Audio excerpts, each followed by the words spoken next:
ఇప్పటి వరకు కూడా ప్రభుత్వ స్కూళ్ళు కానీ ప్రభుత్వాలకు సంబంధించినటువంటి కార్యాలయాలు కానీ ఆసుపత్రులు కానీ ఏ విధమైనటువంటి మార్పు లేదు. ఎందుకు మార్పు లేదా అంటే దీనిలో ట్రీట్మెంట్ చేయించుకునేది పేదలు కాబట్టి వాళ్ళకు పట్టింపు లేదు. ఈ సంబంధించినటువంటి ఎంజిఎంలో ఇప్పుడు చూసినటువంటి ఎంజిఎంలో రేవంత్ రెడ్డికి సంబంధించినటువంటి మనవడో, కేసీఆర్కు సంబంధించినటువంటి మనవడో, లేకపోతే కవితమ్మకు సంబంధించినటువంటి కొడుకో పోయి ట్రీట్మెంట్ చేసుకున్నటువంటి కనబడదా? కనబడలేదు. వాళ్ళకి కావాల్సినవి యశోద, అపోలో, కేర్ ఇట్లాంటి పోతే పెద్ద పెద్ద హాస్పిటల్, ఇది కాకపోతే వేరే దేశాలకు పోయి ట్రీట్మెంట్. కాబట్టి పేదలు చేసుకున్నటువంటి వైద్యం చేసుకున్నటువంటి హాస్పిటల్ అంటే వీళ్ళకు లెక్కలేదు. దయచేసి ఆలోచించాలి.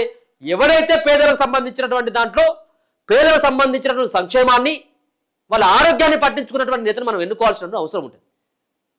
ఈ దొంగలు గియా ఎందుకు సార్ మరి గివే బాగు చేయాలన్నటువంటి మీరు ఇంటిగ్రేటెడ్ స్కూళ్ళు, ఫ్యూచర్ సిటీలు, విజన్ తెలంగాణలు ఇదేంది? దీనిపైన దృష్టి సారించండి ఫస్ట్.